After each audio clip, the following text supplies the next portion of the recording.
57세 대기업 임원에서 마트 캐셔로 은퇴 후 현실은 처참했다.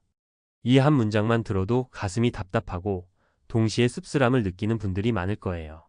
사실 남 얘기 같지 않아서 더 그렇죠. 회사 다닐 때는 월급 잘 나오고 내 자리도 확고했고 자부심도 있었어요. 그런데 막상 퇴직하고 나니 세상이 전혀 다른 곳이 되어버린 느낌. 누가 내게 인사조차 안 해주는 것 같고 이력서 내도 적합하다고 연락 오는 곳이 없고 돈은 점점 줄어들고 뭔가 존재 자체가 공기처럼 희미해져 가는 기분이 든다니까요. 오늘은 은퇴 후 삶에 대해 같이 얘기해 보려 해요. 그 중에서도 대기업에서 꽤 높은 자리까지 올라갔던 분이 결국 마트 캐셔로 일하게 된 사례를 중심으로 우리가 은퇴를 준비하지 않으면 어떻게 될 수 있는지 또 어떤 점들을 미리 고민해 봐야 하는지 살펴보겠습니다. 너무 우울한 이야기만 하고 싶지는 않고 이 안에서도 우리가 배우고 대비할 수 있는 인사이트를 나눠볼게요. 1. 57세 대기업 임원에서 마트 캐셔가 되기까지. 먼저 우리 주인공을 김 이사라고 부를게요. 왜냐하면 회사 다닐 때 사람들이 그를 항상 이사님, 이사님 하고 불렀으니까요. 김 이사는 57세 되던 해에 회사의 구조 조정으로 중도 퇴직 제의를 받게 됩니다. 솔직히 그 전까지는 내가 여기서 좀 더 다니겠지, 아니면 다른 회사로 스카우트라도 되겠지라고 막연하게 생각하고 있었던 거예요. 그런데 퇴직이 결정되니 아주 큰 충격이 온 거죠. 처음에는 자존심도 상하고 화도 나고 도저히 받아들이기 힘들었대요. 그래도 난 대기업 임원까지 해봤는데 어디서든 환영할 거야 라는 마음으로 재취업 자리를 알아보러 다녔습니다. 그런데 시장 상황이 만만치가 않더라고요. 나이도 57세고 또 최근에는 젊고 실무에 능숙한 인력을 선호하는 기업들이 많잖아요. 그렇게 몇 달 동안 알아보던 끝에 김 이사는 생활비가 정말 급해졌습니다. 한때 회사에서 받던 연봉은 많았지만 퇴직하면서 받는 위로금으로 주택 대출 갚고 자녀 교육비 어느 정도 커버하고 나니 남은 목돈이 얼마 없었죠. 매달 나가는 기본 생활비와 보험료, 그리고 자녀 지원금 등은 계속 나가는데 새로운 수입이 없으니 버틸 재간이 없는 겁니다. 결국 김 이사는 처음엔 편의점 아르바이트로 일하다가 그조차도 체력적으로 힘들고 야간 근무도 많아서 포기했어요. 그러다 지인의 소개로 마트 캐셔 일을 시작하게 됐죠. 임원 시절에는 상상도 못했던 일이라고 해요. 한 달에 수백, 수천의 돈을 손에 쥐었던 사람이 시급 9,000원, 1만 원 내외로 일하게 된 거니까요. 처음에는 그래도 부끄럽다, 내가 왜 이걸 해야 하지 싶은 마음이었는데 그마저도 못 구하는 사람이 많으니 감사해야겠다는 생각으로 받아들였다고 해요. 왜 이런 일이 벌어지는 걸까? 사실 김 이사만의 이야기는 아니에요. 주변을 둘러보면 한때 화려한 타이틀을 가졌던 분이 은퇴 후에 체감하는 현실은 뜻밖의 혹독할 수 있습니다. 사회적인 명함 직책이 사라지면 눈에 보이지 않던 허전함과 무력감이 엄습하죠. 사회적 지위 상실. 대기업 임원이라는 자리의 권위나 인정은 상당합니다. 그런데 그 직함이 없어지는 순간 주변에서 나를 대하는 태도도 달라져요. 직장 다닐 때는 스스로가 하이 퍼포머라고 생각했지만 사실 그 성과는 회사 이름과 직함이 만들어낸 경우도 많습니다. 경제적 불안. 은퇴할 때는 어느 정도 퇴직금이 나온다 해도 그걸로 평생을 버틸 수 있을지 확신할 수 없어요. 중간에 자녀 유학이나 결혼 자금 등 큰 지출이 생기면 말 그대로 순식간에 고갈될 수 있습니다. 자존감 문제. 대기업 임원까지 했던 사람이 새로운 일을 찾으려는데 조건이 맞지 않아 면접조차 못 보는 상황이 반복되면 나는 이제 가치 없는 사람인가? 라는 극단적 생각을 하기 쉽습니다.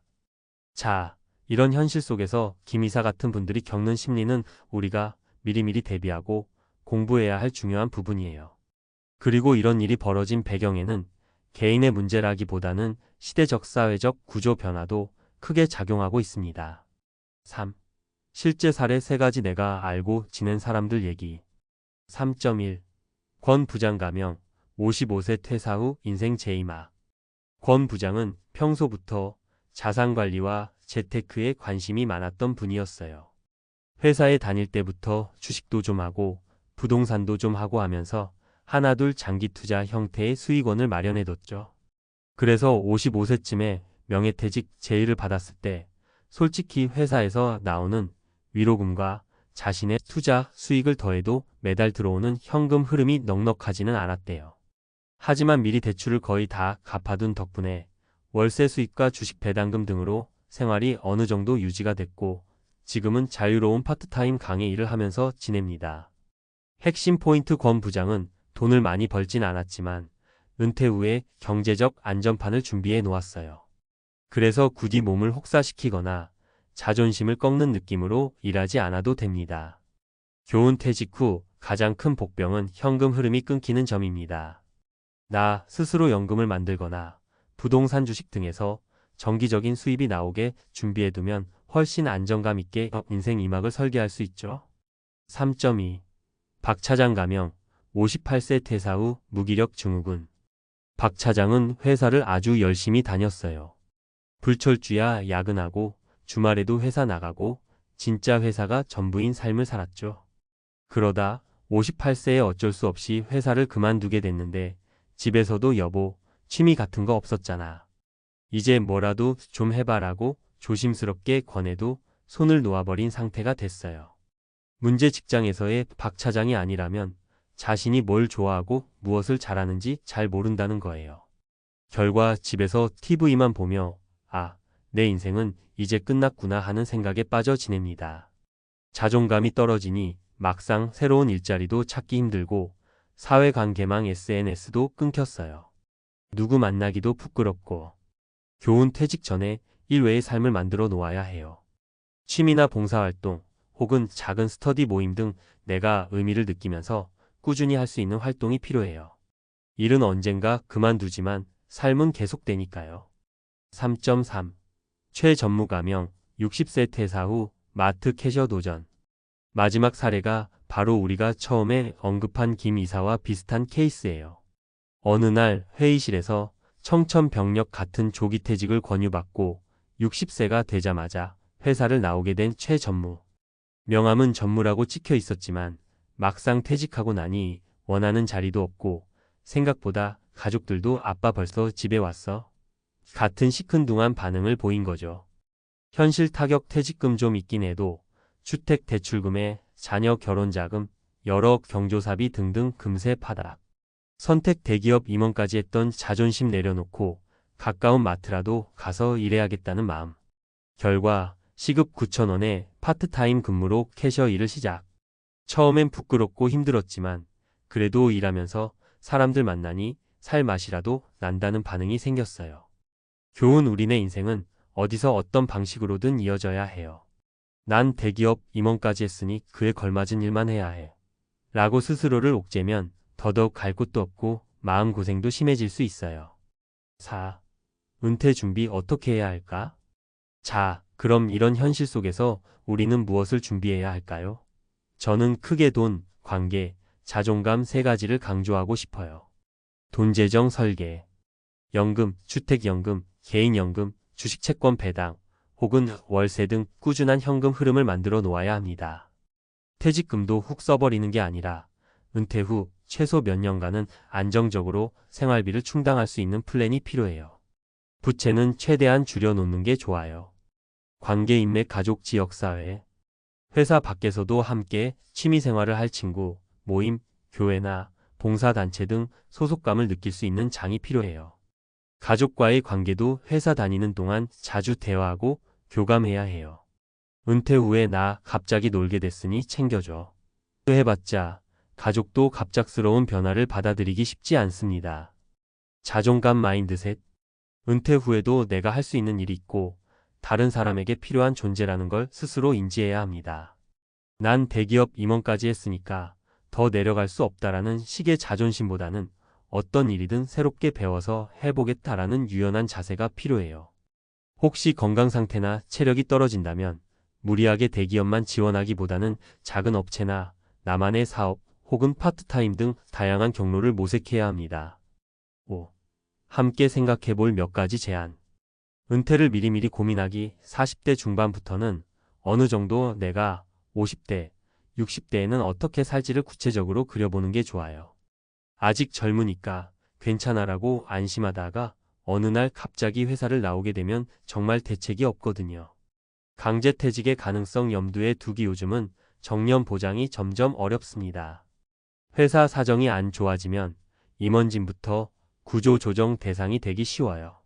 적극적인 자기개발 퇴직 후에도 회사 생활에서 쌓은 경험을 살려 컨설팅, 강의, 코칭 등으로 이어갈 수 있도록 역량을 키워둬야 해요. 무조건 대기업 부장이사 타이틀로만 승부하기에는 시대가 너무 빠르게 변하고 있습니다.